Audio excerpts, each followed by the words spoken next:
this is JR, the expat in Saigon. Today I'm here with my friend Jeff. Hi, how are you?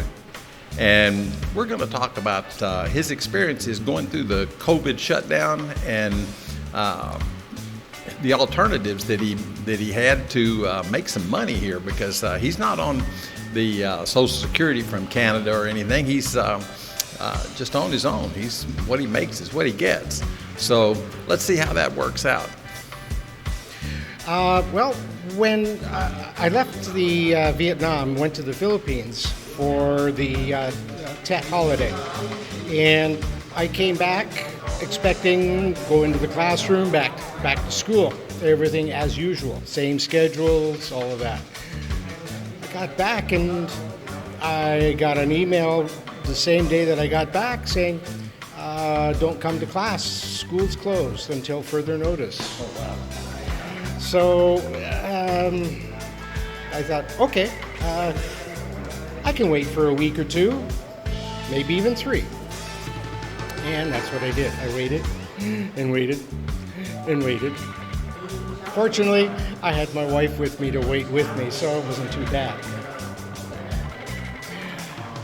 But after a while, the waiting got just a little bit long, and I had to start thinking, what am I going to do?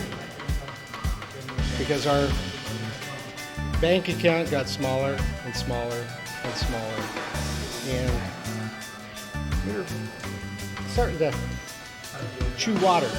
Yeah, I can certainly see that. Okay. Well, Jeff, that sounds pretty serious. What exactly was the financial impact of this situation? How did it hit you? Well, it wiped out whatever savings we had, and it actually put us into a little bit of a hole. We were fortunate. The school advanced us some money so that we were able to live for another couple of months for buying food. Our landlord was nice. He said, don't worry about paying the rent this month. You can pay it next month. Oh, and he said, we're going to knock off $1 million dong, which is 20%. That's pretty significant, yeah. Yeah, very much. Plus, a little while after that, someone knocked at the door. They dropped off a case of dried noodles from the landlord. Wow, that's really amazing. You got a good landlord there. I certainly think I'd stay in that place. Yeah, we're planning to make sure we stay the full length of our term, and then we'll see what comes after that. But yeah, so that was pretty good. But it did leave us owing a lot of people. So we had to do something. Well, Jeff, you decided to explore the idea of teaching online for some extra income. You hadn't done that before, and I was kind of curious how that got started, how you found the company, things like that. Could you expand on that for us? Sure. As you know, I am a member of a Facebook group, Teachers in Saigon. Mm-hmm. And I always go and check that to see, and sometimes there's postings that come onto my homepage in Facebook. So I kept checking that, and I got names of different places to try to see about teaching online. And one by one, each one of them, I eliminated because for one reason or another. Something I didn't like, maybe the conditions weren't right, that type of thing. I got onto one called VIP Kid, and I went the whole thing, even got their stuff installed on my computer. Then, when I went to try to do something on there, they said, oh, yeah, after this now, everything that you do, you have to use Windows. I use a Linux computer. And they said, sorry, all of our software for the platform and everything is Windows-based. You can't use Linux. Oh, no. That's pretty bad. And I feel guilty about that because I think I'm the one that got you started on Linux. Well, yeah, but I first started working with Linux when I was in Canada, though, too. Our IT guy for the company I worked for was a Linux guy. our servers were all Linux servers. So, and the first laptop that I got that he actually built for me was a Linux laptop. So you were pretty familiar with it then? I'm familiar with it, right. I was also for one of the other companies I worked for in Canada, I was the systems administrator for their Unix computer server. Yeah, which is very similar.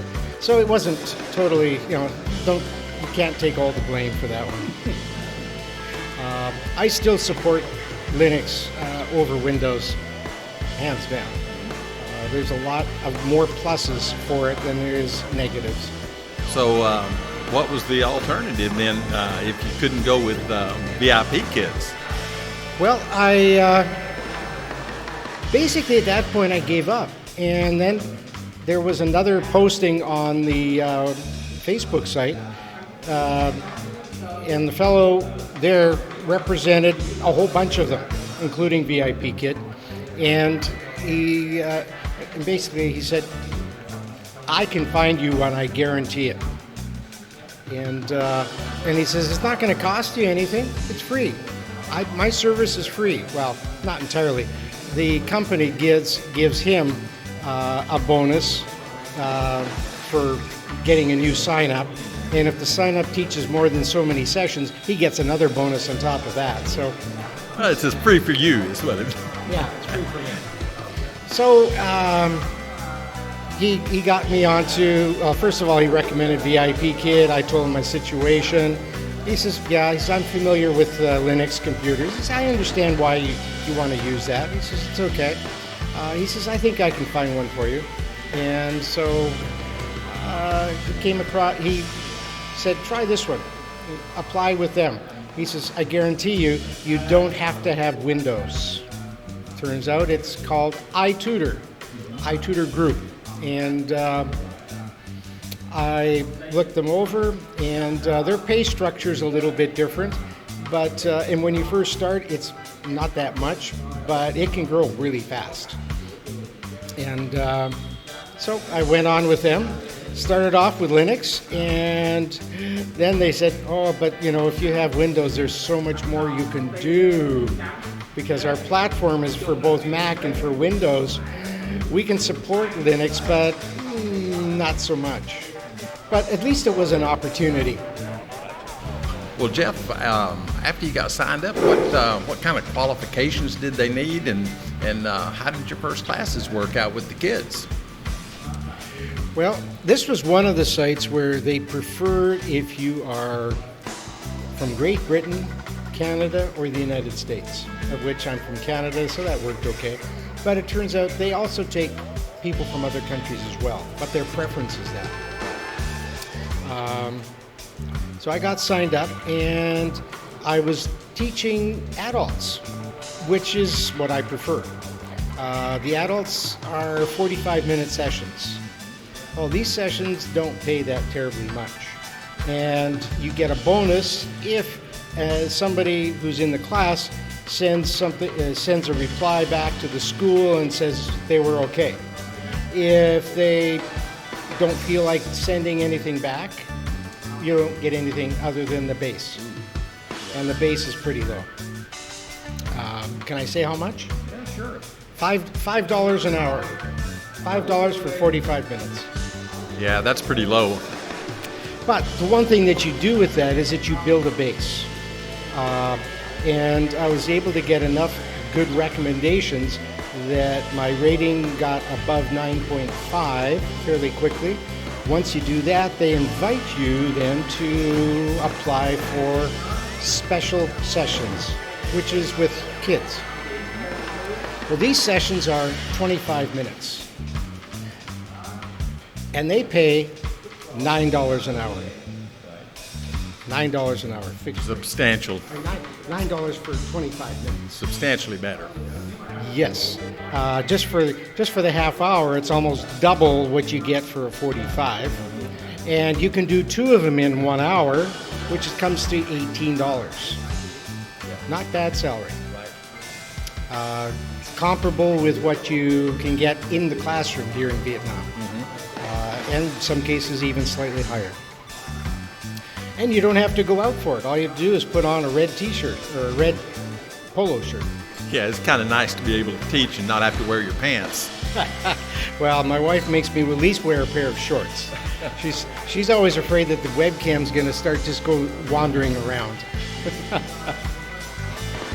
Jeff, are you planning on going back to the classroom to teach, or are you just going to stay with the online? No, I'm back in the classroom already. I've been there for just over a month now. It doesn't pay as well as online, but one thing I do get with teaching in the classroom here is a TRC, temporary residence card. Say it again. Temporary residence card. Temporary resident card is like an extra long visa? Yeah, it's good for, well, the one I've got is good for 2 years,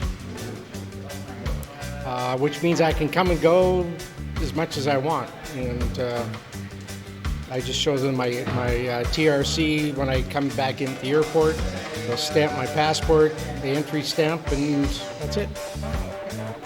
That's really a good deal. The school then helps you take care of that. They take care of all the paperwork. That's great. So it's really not a problem for you to teach in the classroom and online? No, not at all. The hours in the classroom have been cut back a little bit because a lot of students aren't doing English studies right now because they have a short semester and they have to write their final exams. So they've eliminated some of the extras like taking English, and so they can do the other stuff. And so because of that, I get to do more time online, and it hasn't hurt my earnings at all. Well, that's really good. The extra money then from online supplement gives you a pretty good income. Why don't you give people a ballpark what you can make here in a month? Well, last month I made about between $1,300 and $1,400. I could have made more, but I was part of the time in the classroom, so I could have probably made $1,600 or $1,700. That's pretty good, especially considering the cost of living here. Well, Jeff, you've got a lot of experience now teaching in Vietnam. You've been here for several years. Do you have any recommendations for people planning on teaching here, and anything that they should think of when an emergency like this happens? Well, obviously things have really changed a lot. Although in Vietnam here, things really aren't that bad. I mean, they've gone for they're pushing almost 2 months without a new case. They have a total of 10 people that are still hospitalized from it. That's all. So they've done an awesome job.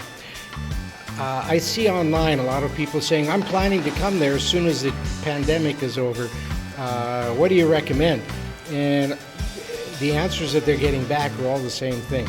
First of all, make sure your paperwork's in place before you leave your country. Get a police clearance from your country. If you live in Vietnam long enough, they won't ask you for that. They'll expect you to get one from the police here. But if you come into the country applying for a first time, you better bring one with you, because it's expensive to have to go back. At least for Canadians, it's expensive to get one. There are agencies that'll do it for you, but you got to get all kinds of stuff notarized, and that's not cheap. Yeah. Well, the other thing I think that people should consider is that they really should have some savings, don't you think? Yeah. Well, as soon as you get here, you can get a job. Right. If you meet all the qualifications. You have to have a 4-year bachelor's degree from university. You should get a TESOL certificate. You can get that quite easily in your home country.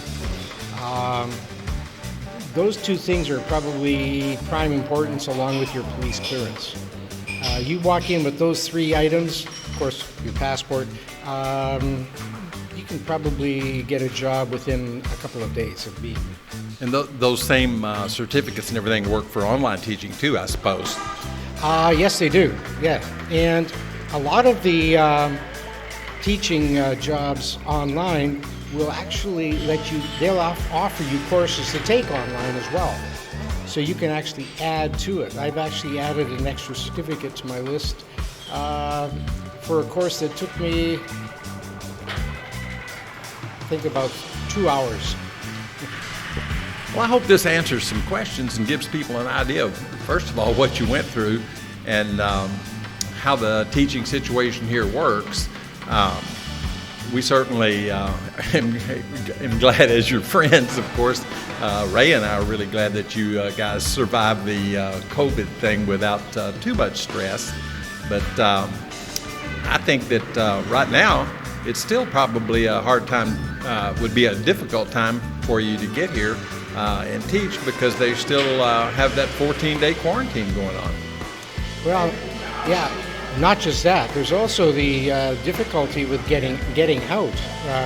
My wife is stuck here. We've extended her visa twice already, and there's no idea when she's going to be able to go back to the Philippines. Yeah, Raya's got the same problem. We just managed to extend her visa this week. Yeah. And it's just going to be where you're just going to have to just keep on extending and extending until the airport. The airport here might be open, but the airport in Manila is not open. And most countries, they're closed because they're still fighting it. Here, they're open, but not. If you come in on an international flight, you're still going to get quarantined. Okay. Well, Jeff, I want to thank you for helping us out, telling us about some of the problems going through COVID and about some of the opportunities that are here and that are definitely going to be here. Right.